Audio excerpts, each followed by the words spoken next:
Good morning students, KM classes में आपका स्वागत है। आई होप आप अपनी तैयारी को अच्छी तरह से कर रहे हैं। अगर अभी तक आपने अपनी तैयारी को शुरू नहीं किया है तो कहीं ना कहीं ये आपकी प्रिपरेशन में एक लूप होल है और इसका नुकसान आपको आगे उठाना पड़ सकता है।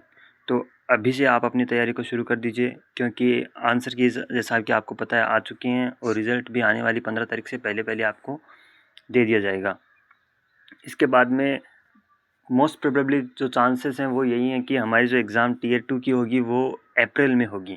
अप्रैल फर्स्ट वीक या सेकंड वीक तक हमारी एग्ज़ाम हो जाएगी। तो हमारे पास लगभग 45 दिन का समय आप मान के चलिए समय है, जिसमें हमें अपनी तैयारी को मजबूती के साथ करना है। तो जैसा कि हमने पिछले वीडियो में असेसमेंट टूल्स पढ़े थे। इसके बाद हम आगे के जो बचे हुए हमारे जो असेसमेंट टूल्स हैं उनमें पढ़ेंगे, जिनमें पिछली क्लासेस में हमने कौन से टूल किए थे। एक तो हमने किया था बेसिक एम आर,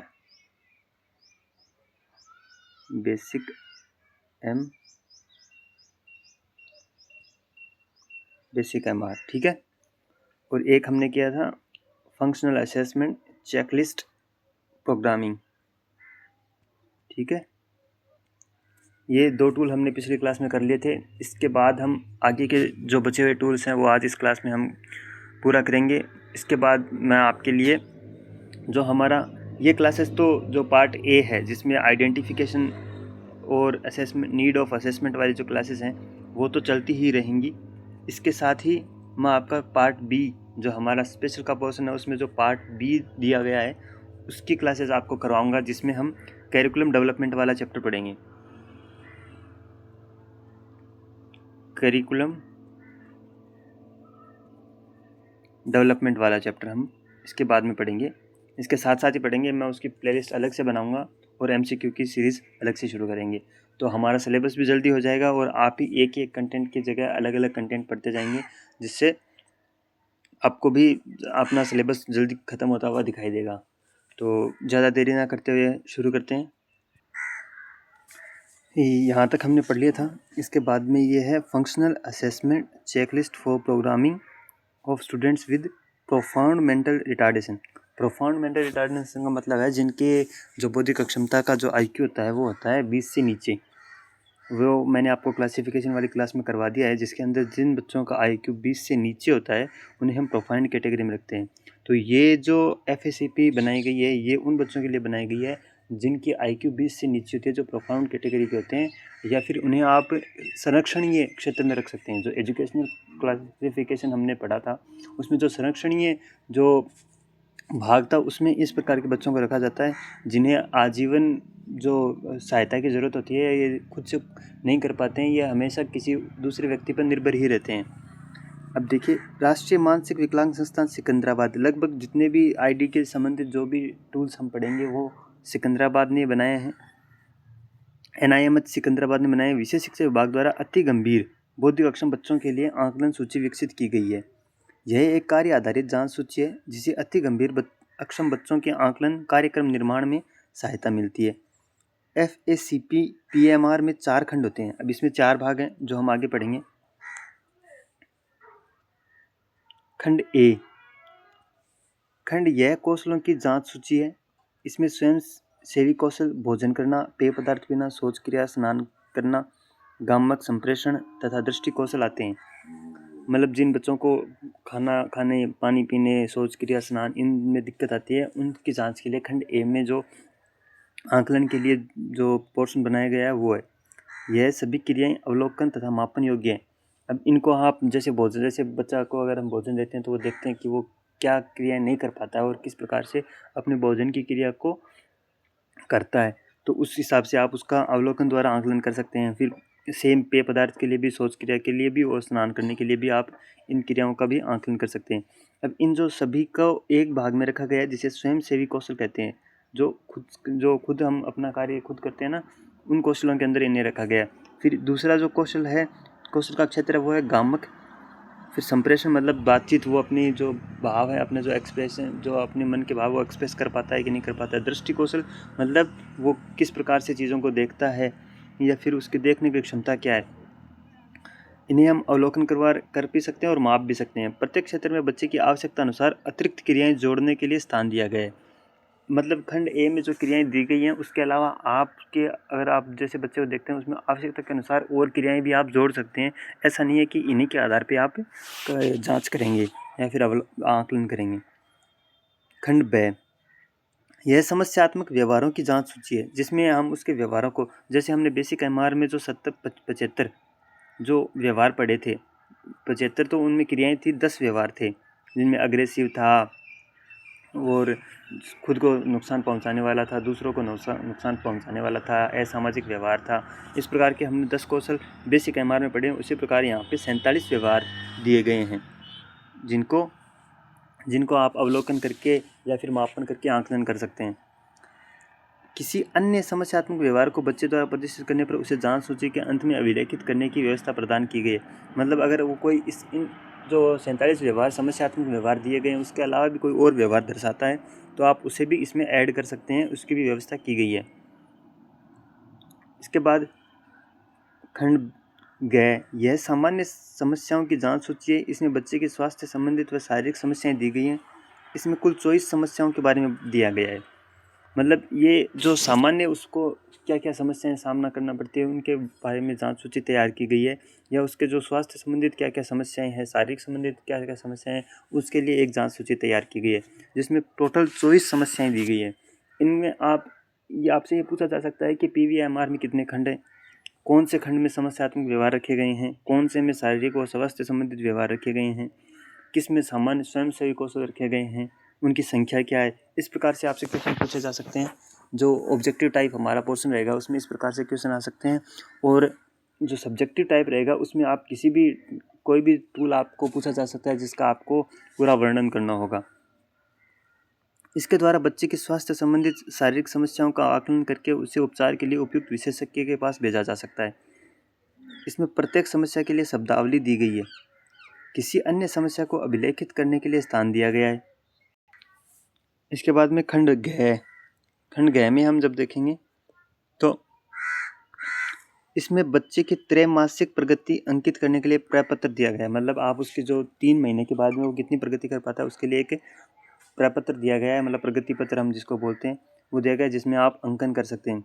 इसमें बच्चे के प्रारंभिक आकलन के साथ साथ नियमित मूल्यांकन करने का प्रावधान भी है। इसमें जैसे ही आपने आकलन किया उसके बाद में जब आप बच्चे के साथ काम करते हैं तो आप उसका फिर मूल्यांकन करने के लिए भी आपकी व्यवस्था की गई है कि आप उनको कहाँ अंकित करेंगे। इसमें बच्चे की प्रगति का गुणात्मक परिणात्मक आकलन करने की व्यवस्था है। मतलब आप उसको नंबर भी देंगे और उसके बारे में लिख भी सकते हैं कि वो उस किस स्तर तक वो कार्य कर पाता है या नहीं कर पाता है।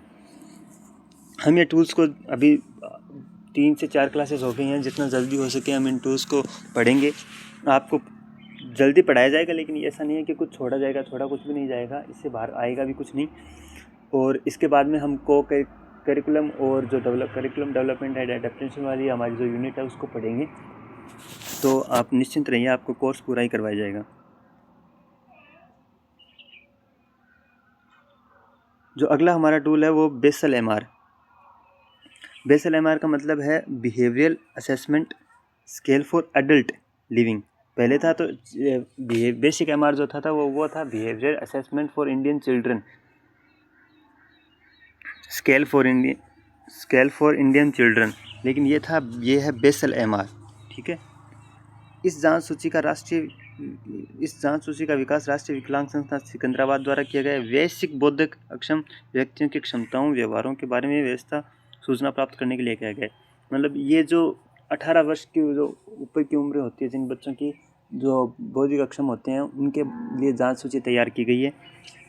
पहले वाले में हमने पढ़ा था 3 से 18 वर्ष तक की उम्र के लिए वो मतलब प्रयुक्त किया जाता था, और अभी ये है वो 18 वर्ष से अधिक आयु वाले बच्चों के लिए यहाँ पे लिखा भी गया है।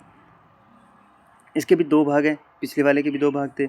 इसका प्रयोग बौद्धिक अक्षम व्यक्तियों के व्यक्तिगत स्तर पर प्रशिक्षण योजना तैयार करने के लिए किया जाता है। मतलब जैसे कि उनको क्या जो पर्सनली उन बच्चों को क्या उनकी क्षमताएं क्या हैं, अक्षमताएं क्या, उस आधार पर उन्हें किस प्रकार की ट्रेनिंग दी जानी चाहिए, ये तय करने के लिए हम भाग ए का प्रयोग करते हैं।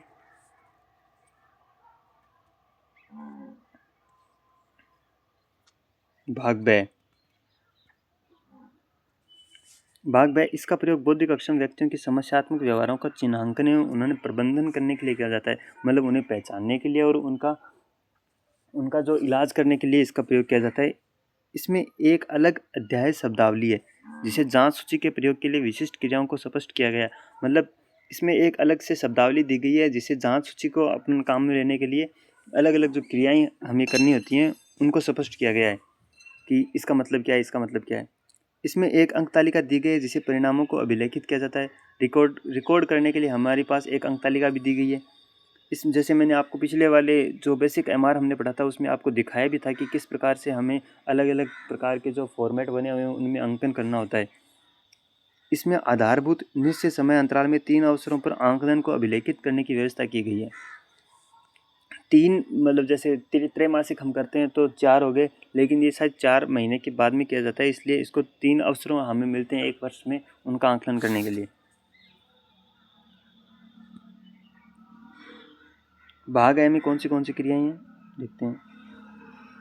यह वैश्विक बौद्धिक अक्षम व्यक्तियों के वर्तमान कौशल व्यवहारों का आंकलन करने में सहायता प्रदान करता है। वयस्क मतलब जो 18 वर्ष से ऊपर है उनके लिए।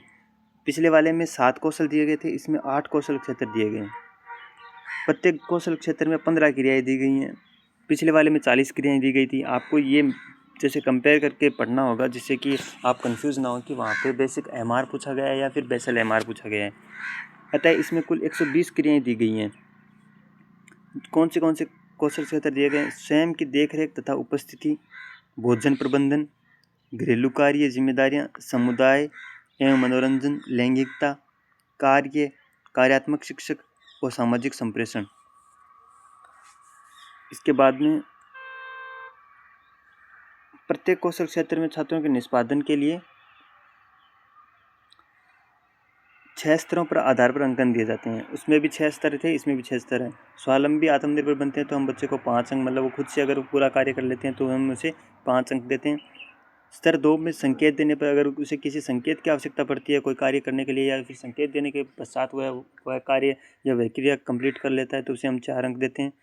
अगर किसी बच्चे को शाब्दिक सहायता की आवश्यकता पड़ती है और शाब्दिक सहायता देने के पश्चात वह अपना कार्य या फिर जो क्रिया हमने उससे करवाने के लिए अपेक्षा की है वो कर लेता है तो उसे हम 3 अंक देते हैं। फिर स्तर 4 पे शारीरिक सहायता, अगर किसी भी कार्य करने में उसे शारीरिक सहायता की आवश्यकता है, जैसे उसका हाथ पकड़ के हम लिखवा रहे हैं या फिर चलने में मदद कर रहे हैं या किसी बॉल को थ्रो करने में हम उसकी मदद कर रहे हैं या जूते पहनने में हम उसको शारीरिक सहायता दे रहे हैं तो उसमें हम उसको 2 अंक देते हैं। फिर पूर्णतया निर्भर, अगर बच्चा पूरी तरह से आप पर ही निर्भर है, आपको ही सब कुछ करना है, आपको ही उसको कपड़े पहनाने हैं, आप ही उसको जूते पहनाते हो, आप ही उसको कोई भी लिखने में पूरी तरह उसको मदद चाहिए तो उसे हम 1 अंक देते हैं। और जिस बच्चे पे किसी प्रकार के जो किसी संवेदी या शारीरिक क्षति के कारण अगर वह क्रिया लागू नहीं होती है तो हम उसे 0 अंक देते हैं। इसी प्रकार इसमें भी हम पढ़ेंगे कि कितने अधिकतम अंक प्राप्त कर सकता है।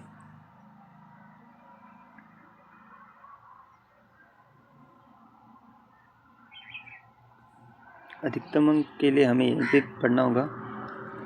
अब देखिए इसमें 15 क्रियाएं हैं। एक क्रिया के प्रत्येक कौशल में 15 क्रियाएं हैं तो कुल 120 क्रियाएं हैं और 120 क्रियाएं हैं तो हम उसे एक क्रिया के लिए 5 नंबर अधिकतम दे सकते हैं। तो कुल मिला के वह 600 अंक प्राप्त कर सकता है। कुल मिला के उससे अधिकतम अंक जो वो प्राप्त कर सकता है वो 600 है।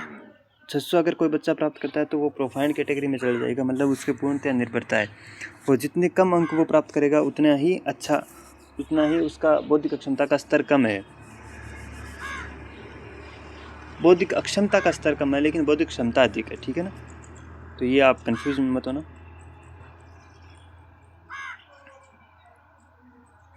भाग ब, यह वयस्क बौद्धिक अक्षम व्यक्तियों में समस्यात्मक व्यवहार, जैसे उसमें भी भाग ब में समस्यात्मक व्यवहारों को हमने पढ़ा था, उनका वर्तमान स्तर का आंकलन करने में सहायक होता है।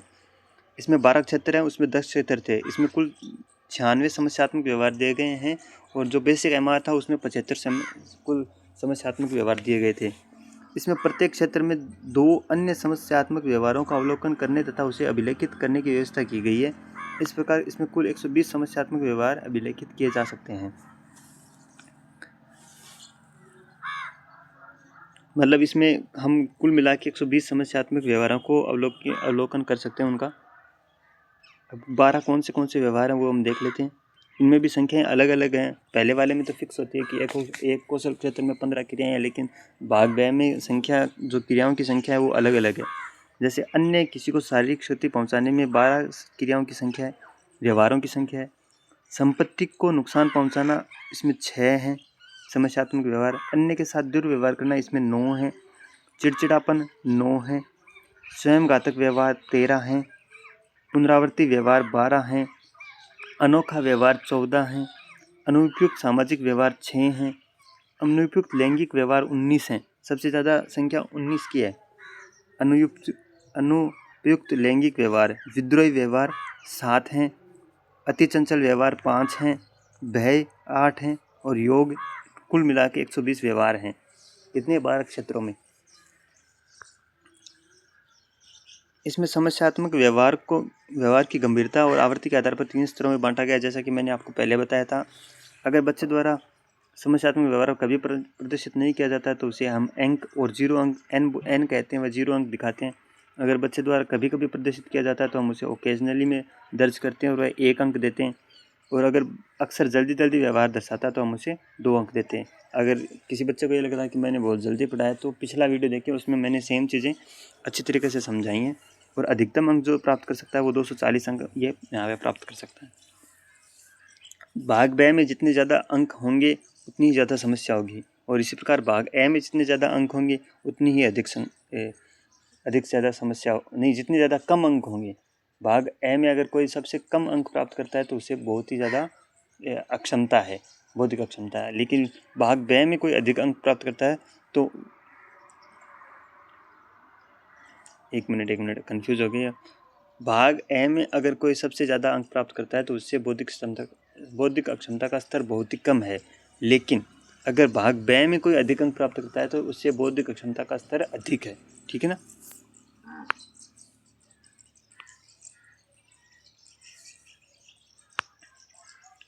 अब अगला जो टूल है वो है कार्यक्रम के लिए व्यावसायिक आंकलन, vocational assessment programming system, VAPS। मतलब हम अगर उसे ट्रेनिंग देना चाहते हैं किसी बच्चे को, जो वयस्क बच्चा है, बौद्धिक अक्षमता से ग्रसित है, उसे अगर हम किसी प्रकार की व्यावसायिक ट्रेनिंग देना चाहते हैं, तो किसी प्रकार का रोजगार उससे करवाना चाहते हैं जिससे कि वह आत्मनिर्भर बन सके, तो उसके लिए जो हम टूल काम में लेते हैं वो है VAPS।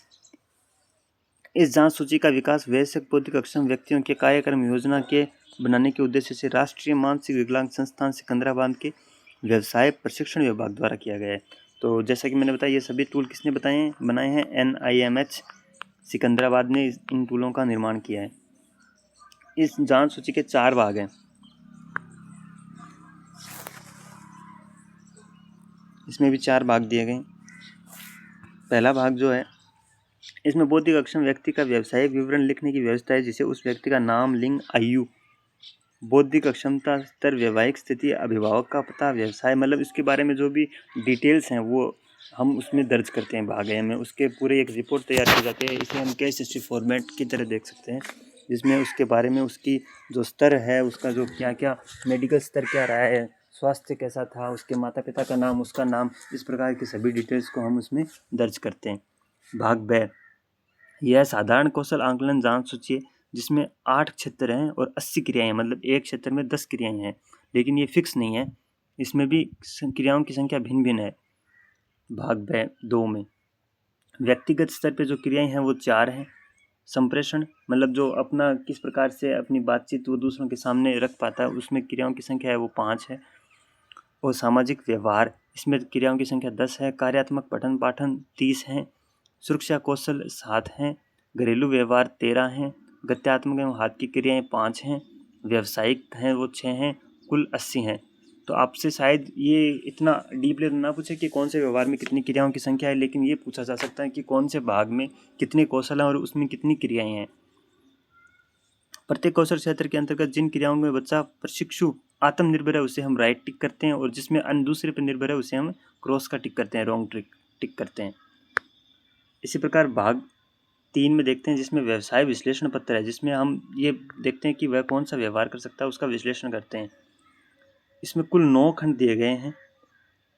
चयनित व्यवसाय, इसके अंतर्गत व्यवसाय का नाम, स्थान, प्रशिक्षक का नाम लिखा जाता है। मतलब जो ट्रेनिंग ले रहा है उसका नाम और जो ट्रेनिंग दे रहा है उसका नाम भी लिखा जाता है और कौन से व्यवहार में दिया जाता है और कहाँ पर दिया जाता है।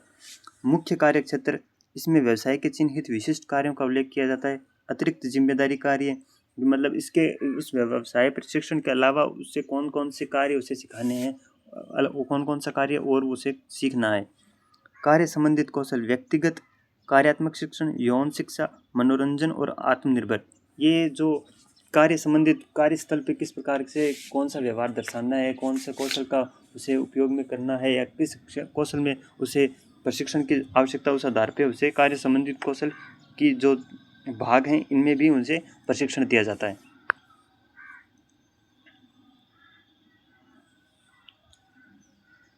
इसके बाद कार्य व्यवहार के बारे में उसे बताया जाता है। व्यवसाय की आवश्यकताएं क्या क्या हैं उसका प्रशिक्षण दिया जाता है। व्यवसाय प्रशिक्षण प्रक्रिया, इन सब की एक जो चेकलिस्ट बनी हुई है जिनमें कुछ प्रश्न या क्रियाएं दी गई हैं, उसके आधार पर हम उसका आंकलन करते हैं। प्रशिक्षक का दायित्व क्या है, अभिभावक, सहयोग, अन्य सूचना। मुख्य कार्य क्षेत्र, अतिरिक्त जिम्मेदारी कार्य तथा कार्य संबंधित कौशलों के अंतर्गत आने वाली क्रियाओं का अभिलेखन निम्नलिखित प्रकार से किया जाता है। मतलब जो काम, जो उसका असेसमेंट किया जाएगा, जो व्यवसाय स्थान पे उसे जिस प्रकार की ट्रेनिंग दी जाएगी उसके लिए उसे एक रिकॉर्ड मेंटेन करने के लिए एक पत्र दिया गया है जिसमें उसे हम किस प्रकार से अंकन देंगे उसकी व्यवस्था की गई है कि अगर वो कोई कार्य खुद से कर पाता है तो उसे हम आत्मनिर्भर, मतलब आई लिखेंगे, इंडिपेंडेंट। ठीक है। मॉडलिंग, अगर हम वो कोई कार्य को जैसे हम पहले उसे करके दिखाते हैं फिर वह उस कार्य को करता है तो उसे हम मॉडलिंग के अंदर रखते हैं। मतलब उसके हमने एक मॉडल दिखाया और फिर उसने काम किया। शाब्दिक सहायता, अगर हम उसे किसी प्रकार की शाब्दिक सहायता देने के बाद में वह किसी क्रिया को कंप्लीट कर पाता है तो उसे हम वी से दर्शाएंगे। और अगर वह पूर्णतः अगर किसी शारीरिक सहायता की मदद से वह उस कार्य को करता है तो उसे हम पी से दर्शाएंगे। और अगर वह पूर्णतः आश्रित है तो उसे हम डिपेंडेंट डी से दर्शाएंगे। ठीक है। इस प्रकार से हम उसका अंकन करेंगे। जो टूल होता है वो एक फॉर्मेट दिया होता है, उसमें हमें अंकन करना होता है।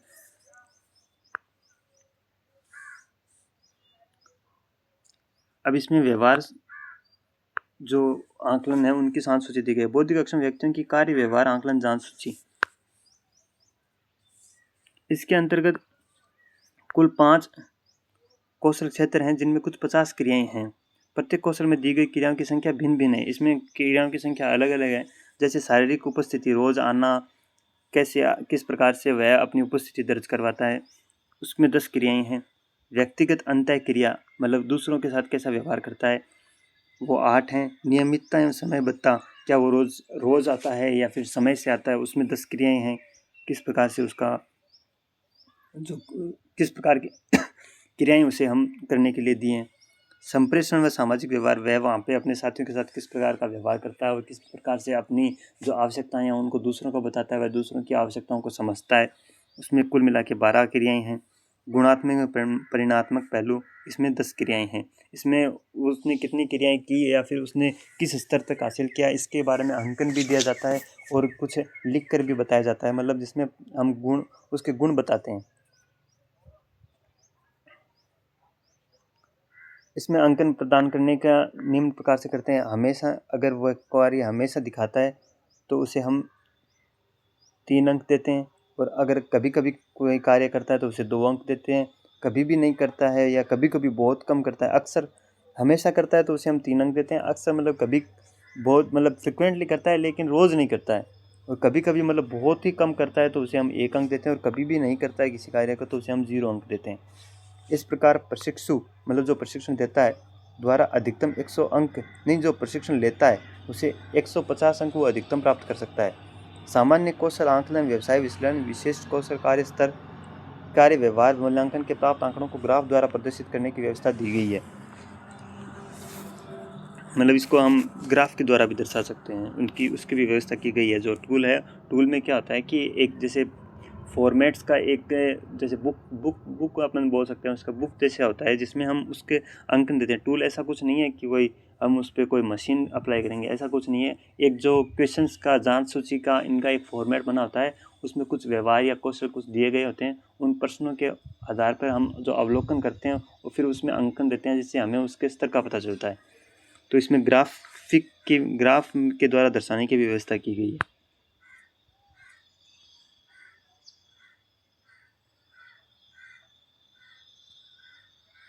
ये एक टूल और है, अभी ये अंतिम है, ये हम अगली क्लास में करेंगे। ये नहीं, इसी में कर लेते हैं फिर। ग्रेड लेवल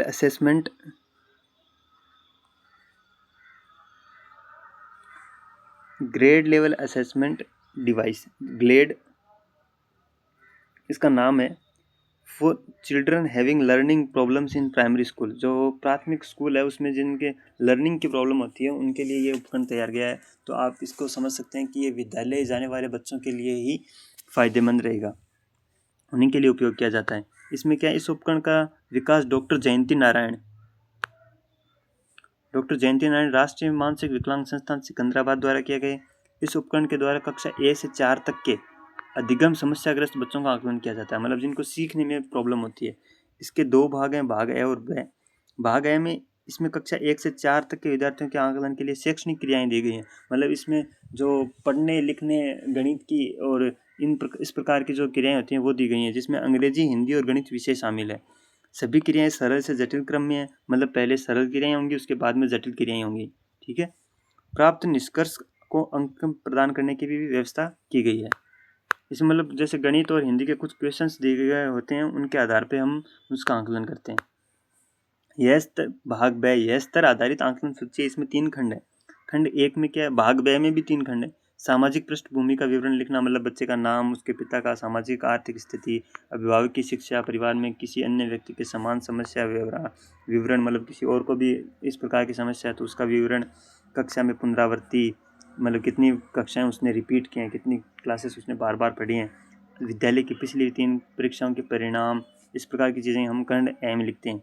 फिर शारीरिक विकलांगता अगर उससे कोई है तो उसमें दृष्टिबाधिता, श्रवण क्षमता, लिटेरिटी, मतलब लिखने के लिए, वाणी संतुलन एवं समन्वय संबंधित सूचनाएं, मतलब वह कोऑर्डिनेट कर पाता है कि नहीं कर पाता है दूसरे बच्चों के साथ, या फिर आंख हो या हैंड आई कोऑर्डिनेशन कैसा है उसका, सुनता किस प्रकार कम सुनता है, या फिर ध्यान किस प्रकार से देता है किसी चीज़ पे, बोलने के बारे में, इन सब की सूचनाएं हम उसमें लिखते हैं। मौखिक पठन, मतलब वह मन में पढ़ सकता है क्या, जैसे हम बिना आवाज़ के जो पढ़ते हैं ना, उसे मौखिक पठन, मतलब जो बोल के पढ़ना। लेखन, गणित कौशल, अवांछनीय व्यवहार, जो असामाजिक या अवांछनीय जिसकी अपेक्षा हम नहीं करते हैं लेकिन वह व्यवहार दर्शाता है। अंत में एक सारांश अभिलेख लिखने के लिए पत्र दिया गया, मतलब जो चीज़ें हम अंक के द्वारा नहीं दर्शा सकते हैं, जो जिन चीज़ों के बारे में हमें बोल के बताना है, उसके लिए भी व्यवस्था की गई है जिसमें हम रिकॉर्ड में लिख सकते हैं। इसके बाद सही आकलन मूल्यांकन के लक्षण।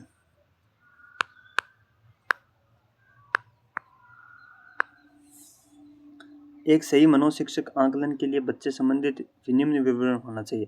बच्चे के सीखने के लक्षण इसकी पहचान होना चाहिए, जैसे सीखने का तरीका क्या है, सामर्थ्य क्या है, कमजोरियाँ क्या है। व्यक्तित्व के विकास की उचित दिशा की समझ होनी चाहिए।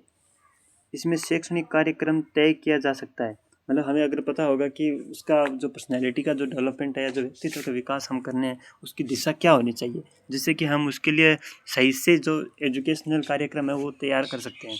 बच्चे का उचित वर्गीकरण होना चाहिए, जैसे बौद्धिक अक्षम, अधिगम अक्षम, भावात्मक असंतुलन और अन्य, मतलब वो बच्चा आईडी का है, एसएलडी का है या एएसडी का है, किस प्रकार की उसका दिव्यांगता है, उस आधार पे उसका एक उचित वर्गीकरण होना चाहिए, सही वर्गीकरण होना चाहिए। बच्चे की प्रगति की जांच की जानी चाहिए, मतलब उसने कितना सीखा है उसकी बार बार जांच की जानी चाहिए। शिक्षा के लिए सहयोगात्मक, वांछनीय, उचित स्तर होना चाहिए, मतलब ऐसी शिक्षा होनी चाहिए जिसमें हम उसका सहयोग कर सकें और जो उसके मतलब उसकी क्षमताओं के अनुरूप हो, उससे हम जो एक्सपेक्ट कर सकते हैं वही होना चाहिए। उसका स्तर भी ऐसा होना चाहिए जैसा कि वो कर सके, ऐसा नहीं कि हम उसके बहुत ही ज़्यादा जटिल या फिर कठोर उस पर लागू कर दें किसी शिक्षा के स्तर को। शिक्षा द्वारा दी जाने वाली रिपोर्ट एवं अधिक अंक अधिक जटिल नहीं होने चाहिए, मतलब बहुत ही ज़्यादा हम मुश्किल, मतलब ऐसा कोई अंकन हमें नहीं करना है कि किसी को समझने में मुश्किल हो जाए। ठीक है। एकदम सीधा सीधा अंकन करना है, और रिपोर्ट भी हमें साफ साफ लिखनी है। साफ साफ का मतलब राइटिंग सुंदर से नहीं है, साफ साफ का मतलब होता है कि जिससे हम अपनी जो उसका आंकलन हमने जो किया है उसके बारे में जो जानकारी हमें प्राप्त है उसका सही से सामने वाले को समझा सकें, या फिर उस रिपोर्ट को पढ़ के वो समझ सके कि बच्चे में क्या समस्यात्मक व्यवहार है। सही आकलन, मूल्यांकन या मार्गदर्शन। प्रत्येक आकलन तकनीक जब विभिन्न स्थितियों में विभिन्न बच्चों के लिए प्रयुक्त की जाती है तो उसकी अपनी अपनी अच्छाई और कमियां होती हैं। मतलब जैसे एक ही आकलन सिस्टम को हम किसी भी आकलन सिस्टम को अगर हम अलग अलग बच्चों के लिए प्रयुक्त करते हैं तो उसमें कुछ अच्छाइयाँ भी होती हैं, उसमें कुछ कमियाँ भी होती हैं। शिक्षक को तरह तरह की आकलन तकनीकों का प्रयोग करना चाहिए। हमें अलग अलग तरीके की जो आकलन तकनीक है, मतलब जो नंबरिंग सिस्टम है, या फिर हम उसे किस प्रकार से प्रदर्शित करते हैं उसका उपयोग करना चाहिए। या फिर जो टूल्स हैं हमें भी वो भी अलग अलग बच्चे के हिसाब से अपना टूल्स का चयन करना चाहिए कि हम बेसिक एमआर का यूज़ कर रहे हैं, ग्लेड का यूज़ कर रहे हैं। अगर किसी बच्चे ऑटिज्म वाले बच्चे पे हम ग्लेड को टूल का प्रयोग करेंगे तो वो आकलन सही से नहीं हो पाएगा।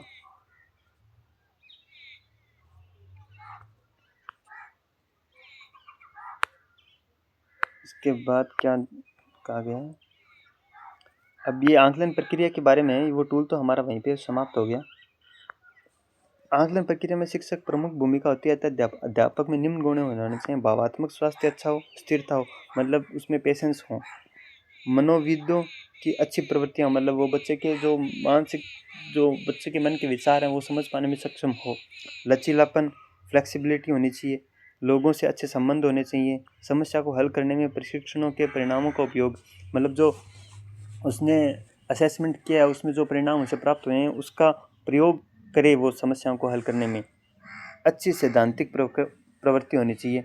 आकलन मूल्यांकन समय समय पर किया जाना चाहिए, क्योंकि इस प्रकार के सतत मूल्यांकन से शिक्षक को शिक्षण की सफलता तथा असफलता का पता चलता है। आकलन करने के बाद में जो उससे वह उस बच्चे को जो प्रशिक्षण या शिक्षण देता है उसके बाद में उसका मूल्यांकन होना बहुत ही ज़रूरी है, जिससे कि उसे पता चल सके। मैं सतत रूप से, मतलब बार बार होना चाहिए, जिससे उसे पता चल जाए कि वो जो तकनीक उपयोग में ले रहा है वो बच्चे के लिए फ़ायदेमंद है कि नहीं है।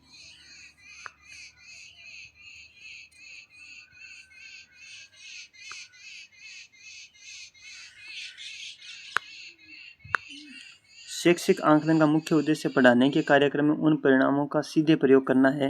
मतलब जो हमने असेसमेंट किया है उसका उपयोग, उसका मेन जो हमारा गोल है, जो ऑब्जेक्टिव है वो यही है कि उन परिणाम जो हमें प्राप्त हुए हैं उनका हम सीधे सीधे उसे बच्चे को पढ़ाने में किस प्रकार कर सकते हैं उनका प्रयोग। अतः अनुपयुक्त परीक्षण नहीं किए जाने चाहिए। परिणामों को एकदम सरसरी निगाहों से देखकर उनका सामान्यीकरण नहीं करना चाहिए। मतलब जो भी हम काम कर रहे हैं वो ऐसे नहीं कि बस एक फॉर्मेलिटी हमें पूरी नहीं करनी है, उनको एकदम गंभीरतापूर्वक सभी परिणामों को देखना है। और परीक्षणों के परिणामों की व्याख्या करने में सावधानी बरतनी चाहिए। बच्चे की सीखने की समस्याओं से संबंधित सभी पहलुओं जैसे शारीरिक, मनोवैज्ञानिक, सामाजिक, आर्थिक, सांस्कृतिक तथा वातावरणीय पहलुओं को ध्यान में रखना चाहिए। इन्हें ध्यान में रखकर आकलन करना चाहिए। संबंधित सेवा की सहायता ली जानी चाहिए। इससे अध्यापक को घर पड़ोस में के समस्या पैदा करने वाले पहलुओं को जानने में मदद मिलती है और अध्यापक उसी अनुरूप योजना बनाता है। तो ये हमने अभी जितने हमारे टूल्स थे वो हमने पढ़ लिए हैं, ठीक है। इसके बाद में हम इसके साथ ही इन्हीं क्लासेस के साथ ही हम जो करिकुलम वाला हमारा जो टॉपिक है पार्ट सिलेबस में आप देखेंगे ना, जो स्पेशल का जो सिलेबस दिया गया है उसमें पार्ट बी दिया गया है, करिकुलम वाला टॉपिक अडेप्टेशन वाला, वो हम इसके साथ ही शुरू करेंगे। ये भी आपका चलता रहेगा और इसके साथ ही हम करिकुलम को पढ़ाना शुरू करेंगे, जिससे कि हम जल्दी अपना सिलेबस पूरा कर सकें। और इसके बाद में हम प्रत्येक जो हम टॉपिक पढ़ रहे हैं उसके 100 क्वेश्चन करेंगे, तो लगभग 2000 क्वेश्चंस मैं आपको करवाने की पूरी कोशिश करूँगा। एग्ज़ाम से पहले हम इनका रिपीट कर लेंगे अपना रिवीजन के लिए। लगभग 2000 क्वेश्चन मैं आपको करवा दूँगा, ठीक है। तो इसके साथ ही अभी आप ये जो अपनी पीछे की क्लासेस आपने नहीं देखी हैं तो आप अपनी पीछे की क्लासेस कंप्लीट कर लीजिए। हमारा एग्ज़ाम अप्रैल में कंफर्म हो जाएगा। अगर अभी तक आपने शुरू नहीं की अपनी पढ़ाई तो कहीं ना कहीं आप कमी रख रहे हैं अपनी तैयारी में, और ऐसा मौका आपको फिर कभी नहीं मिलने वाला है। अभी आप देखोगे तो जो ये सीटेट एग्ज़ाम हुआ है, कल ही एग्ज़ाम कंप्लीट हुआ है जो सीटेट का, उसमें लगभग 25 लाख कैंडिडेट्स ने भाग लिया है। तो इनमें बहुत से ऐसे स्पेशल के बच्चे हैं जो पिछले जो दिसंबर 2024 वाला एग्ज़ाम नहीं दे पाए थे, नहीं क्लियर कर पाए थे, तो आगे जो वैकेंसीज आएंगी उनमें काम आसान नहीं होने वाला है। तो ये आपके लिए बहुत ही अच्छा एक अवसर है, तो आप अपनी तैयारी में कोई किसी प्रकार की कमी ना रखें। Thank you.